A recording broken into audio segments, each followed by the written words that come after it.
Everyone, welcome back to the Crafty Maven Getaway. I'm Desiree's Tell here on YouTube, and today this is going to be a little live and then I'll go into the fast forward. But there is a reason why this part is live, and that is because the background is already done. Now, let me tell you why it's done.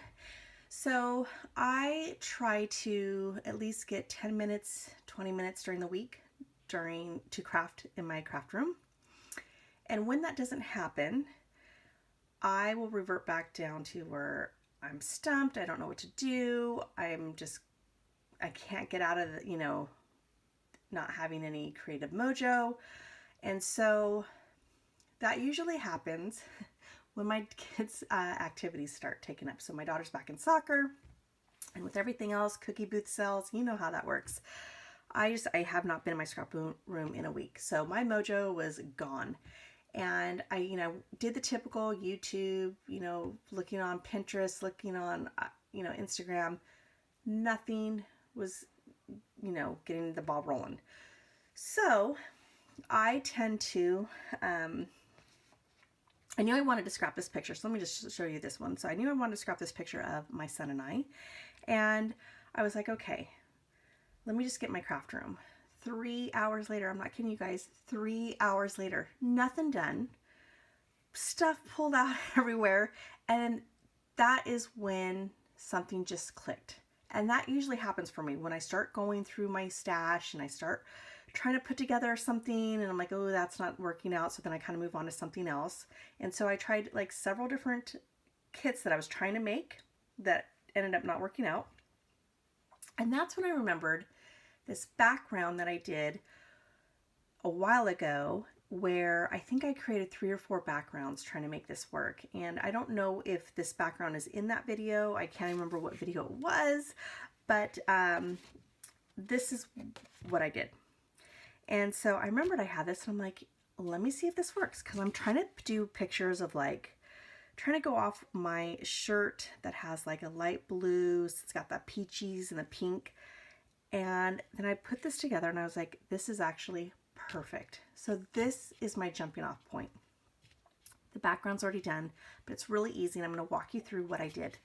So I took Heidi Swap Shine in Rose or Blush, and I just did the packaging technique where I kind of just, moved it all around. And then I took my Heidi Swap Gold and I added a few drops here and there. And then I added, which you guys all know if you've been following me for a while, my Glimmer Mist. I love this stuff. In fact, I could have so much of this stuff. Look at all that glitter and shine right there at the bottom. It's all kind of, needs to be shaken up, but you can see it. You can even actually see it kind of mixing. It is gorgeous. And let me tell you what it does and why I love it so much. It's almost like Shimmer's product, but let me just see if it captures it on the light. You see that, how it's a very subtle shimmer? It is beautiful. So I sprayed all that down. Then after that was done, I took my stamps. This is by Bo Bunny, and I just added 3 little heart flutters. That's it. Very, very simple. Now I've already kind of, like I said, this is already done for me. So then I went into my, excuse me, I have this little bits and bobs basket, and basically that actually might work too. I went through it and I just was like, what do I have anything in here that I can use? And I always try to do that because I'm trying to definitely not let this overflow to where I can't put anything else in it. So I always try to look first, and I found these flowers, and I knew right away that I was going to use them. So I pulled out everything that I was going to use. So here's the flowers. This is from a previous traveler's notebook that I did, also doing that shimmer technique that I showed you. A couple of other ones that I thought the colors would work perfectly. I found this cut up doily. That's all that's left. I really liked that. These were from the Maggie Holmes, so I'm not sure if I'm going to actually use them, but I put them in there just in case. This came from her open book ephemera. All of these actually came from her open book ephemera, including this one. Now I definitely know I'm going to use this because I want to tie that in with my gold. And so I'm keeping it very simple, very clean. That's kind of like my scrapbook style. Although I love layering, and I do every once in a while. I don't know what, it just everything seems to flow and I'll have like tons of layers. But today I'm keeping it really simple because whenever I am in a creative rut and I really want to get my creative juices going, and I really need to just kind of limit myself on what I'm using so that way I can get back into the routine. So let's go ahead and put you on fast forward. I think I talked enough. That was like 5 minutes and I was hoping it wasn't that long. So let's go ahead and get started. All right, so now that I talked to you live and kind of walked you through whenever I'm in a creative funk and how to get myself out of it, I'm going to talk to you really quickly about the process of this video because it's going to go very fast, and that is because my product's already pulled, my background's already done, so there isn't much left for me to do. So when I grabbed my photo, I definitely needed to frame or wanted to mat it. And being that I just went through my stash trying to find something to inspire me to use, I knew right away that I had this On Trend paper from the On Trend collection. It is that peachy pink that matches so beautifully with the blush Heidi Swapp. Now, I don't own any of this collection except for 2 papers. I don't know why, because just looking at the 2 papers I own, they're gorgeous. And I wish we had more of that peachy pink coral making its way into the scrapbooking world because, like I said, it is just absolutely beautiful. Very soft, very elegant. And when I matted my photo, after I got done, I was like, oh, I wish I would have thought about it a little bit more, that I wish I didn't place the photo directly on the edge of that 12 by 12. I wish I would have gutted it first and then used the center to mat my photo, because it would have just tied it all in together, having a nice pinstripe going around that white paper. So that way it kind of just dazzled it up a little bit versus looking so plain. But I'm going to fix that with something else that I have. Once I cut it, there was no going back to it. So I'm now then taking the ephemera and making sure I don't make the same exact mistake that I did with that pinstripe paper, and that is I'm going to gut it. Most of it's going to be covered, so I want to save that just in case I decide to use that paper somewhere else on this layout. I don't end up doing it. I do try something, but end up scratching it.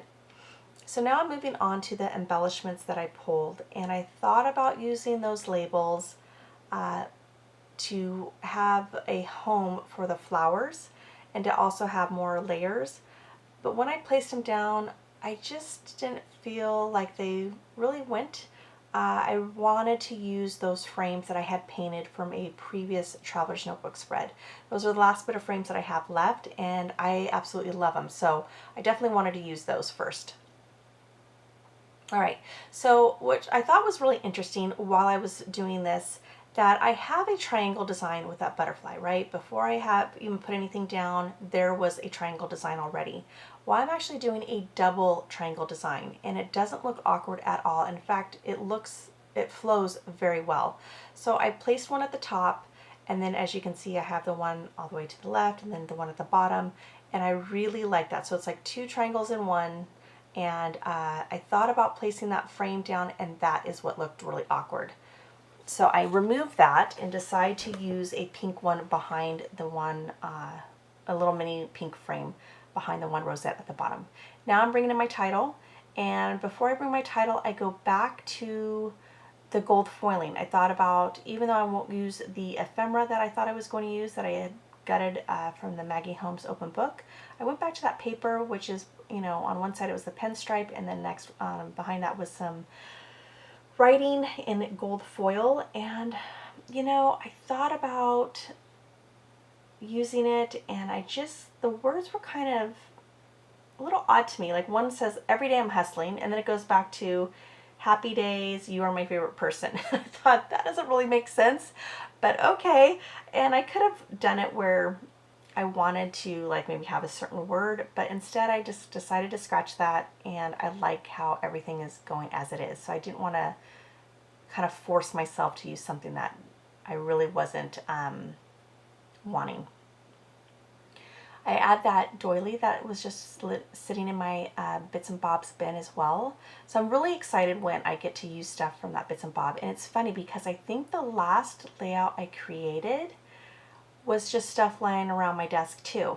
So even though, yeah, I pulled this, I mean, the only thing I pulled that were in an actual package was just my letters and the Maggie Holmes ephemera, which I only ended up using one piece, but everything else was sitting and just on my desk hoping to get used.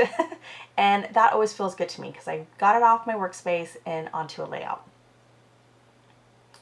So I'm going to go ahead and adhere everything down. And I'm going to try to mess around with the title here in a minute. I thought about placing it at the top, and I don't know, I try, and then I go back to it and I place it back to the bottom, and I end up moving it in different areas. I even thought about it on the right hand side where that space is, but I think that's where I'm going to have my journaling. I don't know if it's going to go directly like across. It might even be a little bit lower, but I'm going to have it somewhere in that little white space that you see. And I don't have my journaling on this layout, and that is because it's going to be a letter to my son, and I definitely need some time to think about what I want to say. I already kind of have an idea of what I want to say, but it's going to be a little letter to him of, even though I'm hard on him and, you know, all my kids, it's coming from a good place, and I tell them that all the time. I know it seems like I'm harping on you guys about your homework or to do chores or just to do your best. It comes from a good place, and that's where I kind of want to talk to him or write him a letter about, where I love him no matter what. I know he's trying his best, and that's all I really expect from him, is just knowing that he is trying his best. And then this layout is pretty much done, everyone. I hope you enjoyed it. Be sure to subscribe to the Crafty Maven Getaway. There is a bunch of lovely ladies here with all different styles and such a variety, and every day is an inspiration. So be sure to make sure you hit that subscribe button. And if you like my style, I would love to have you over at my channel as well. You can definitely find that link below. All right, everybody, have a wonderful weekend. Bye.